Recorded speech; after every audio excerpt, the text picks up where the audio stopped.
नमस्कार साथियों, आज हम बात करेंगे उत्तर प्रदेश सरकार के टीचर्स की ट्रांसफर पॉलिसी जो अभी 2024 और 25 के लिए आई है और उसके मुताबिक अप्लाई करना भी शुरू हो चुका है। तो आइए जानते हैं क्या है पॉलिसी और कैसे इसमें अप्लाई करना और किस तरीके से ट्रांसफर होने हैं। तो साथियों, यूपी गवर्नमेंट ने 2024-25 के लिए नई शिक्षक ट्रांसफर पॉलिसी जारी कर दी है। इस नीति के तहत शिक्षक तबादला और समायोजन प्रक्रिया में बहुत सारे बदलाव किए गए हैं। ट्रांसफर भी होगा, डिस्प्लेसमेंट भी होगा और समायोजन भी होगा। तो क्या है विशेषताएं जानिए। पहली चीज तो ये कि ऑनलाइन ट्रांसफर प्रोसेस होगा, पूरा का पूरा ऑनलाइन है।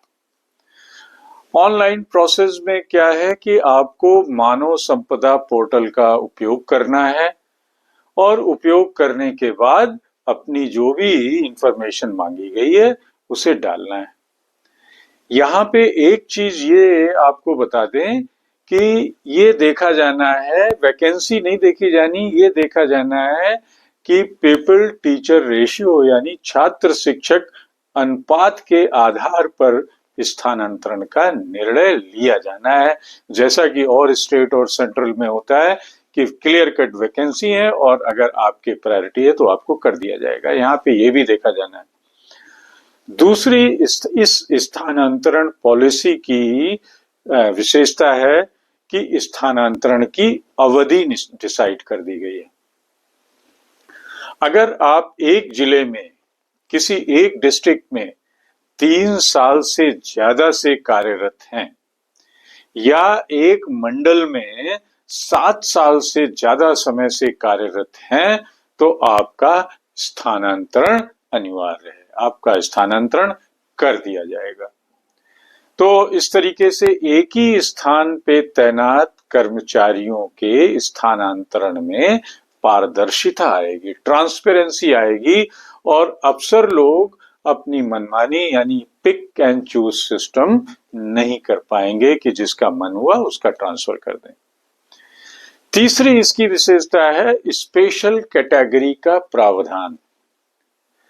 एक ट्रांसफर में इस चीज का भी ध्यान रखा गया है कि अगर आप दिव्यांग हैं, हैंडीकैप्ड हैं, आपके घर में परिवार में माँ बाप और बीवी बच्चों में कोई दिव्यांग है, हैंडीकैप्ड है, तो आपको आपके ही शहर में पोस्टिंग दी जाएगी। या दूसरी इसमें एक सुविधा स्पेशल कैटेगरी में है कि अगर आप एलटीआर में हैं, लास्ट 3 ईयर ऑफ रिटायरमेंट, अगर एलटीआर में आ रहे हैं, रिटायरमेंट होने वाला है 2 साल में 3 साल में, तो आपका ट्रांसफर आपके मनचाहे यानी आपके होम पोस्टिंग में किया जाएगा। चौथी इसकी विशेषता है कि आकांक्षी विकास खंडों के लिए विशेष नियम बनाया गया। कुछ ऐसे एरियाज हैं जहां पे ट्रांसफर अभी नहीं किया जाएगा, वो टफ एरिया है या जहां पे शिक्षकों की कमी है जिस जोन में, तो उन क्षेत्रों में नियुक्ति तब तक रोकी जाएगी जब तक कि उनके स्थान पे वैकल्पिक व्यवस्था ना हो जाए। तो साथियों, इस ट्रांसफर पॉलिसी का उद्देश्य सिर्फ इतना है कि पिक एंड चूज सिस्टम को खत्म किया जाए, ट्रांसफर में पॉलिसी ट्रांसपेरेंसी लाई जाए और सभी को एक ट्रांसफर दिया जाए आपके इच्छित स्थान पे। तो ये नीति जो उत्तर प्रदेश सरकार की है शिक्षकों के लिए बहुत ही सुव्यवस्थित प्रक्रिया बनने जा रही है और इसमें राज्य के सभी जिलों में संसाधनों का समान वितरण सुनिश्चित होगा। ऐसा उद्देश्य लेके सरकार ने इस ट्रांसफर पॉलिसी को लाया है कि कहीं पे ज्यादा शिक्षक और कहीं पे कम शिक्षक न हो, समान वितरण हो। और इसके भरने के समय भी शुरू हो चुका है।